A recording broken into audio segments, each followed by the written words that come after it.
दोस्तों, जब प्रभु श्री राम ने वानर सेना के साथ लंका पर चढ़ाई की और लंका पर भीषण आक्रमण कर दिया, तब रावण ने अपने एक से एक बढ़कर शक्तिशाली योद्धा और पुत्रों को युद्ध भूमि में भेजा। शुरुआती चरण में ही रावण के कई सारे योद्धा मारे गए। दुर्मुख मकरराज प्रमुख थे।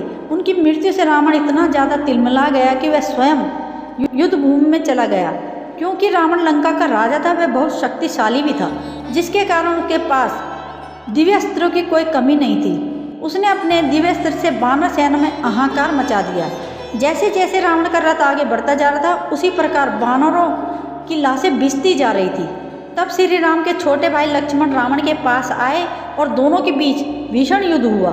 रावण ने लक्ष्मण के बाणों को अपने दिव्य बाणों से आसानी से काट दिया। देखकर वानर सेना में हताशा छाने लगी। तब रावण ने अपने बाण से लक्ष्मण को मूर्छित कर दिया और उसका वध करने के लिए अस्त्र उठाया। तभी हनुमान जी ने बीच में आकर लक्ष्मण जी के प्राणों की रक्षा की। युद्ध में रावण के द्वारा मचाए जा रहे नरसंहार का और लक्ष्मण की पराजय की सूचना श्री राम जी को पहुंचा दी गई। सूचना पाते ही राम अपने धनुष बाण के साथ युद्ध भूमि की ओर दौड़ पड़े। अपने बीच श्री राम जी को देख वानर सेना में फिर से साहस जाग गया। श्री राम हवा की तेज गति के साथ युद्ध में पहुंचे और रावण को युद्ध के लिए ललकारा। यह पहली बार था जब रावण श्री राम आमने सामने थे। सभी देवता आकाश से इस युद्ध को देख रहे थे। दोनों ओर से लगातार दिव्य अस्त्रों का प्रयोग हो रहा था, लेकिन श्री राम ने एक एक करके रावण के सभी दिव्य अस्त्र को समाप्त कर दिया था। उन्होंने दिव्य अस्त्रों को समाप्त होते देखकर रावण घबरा गया।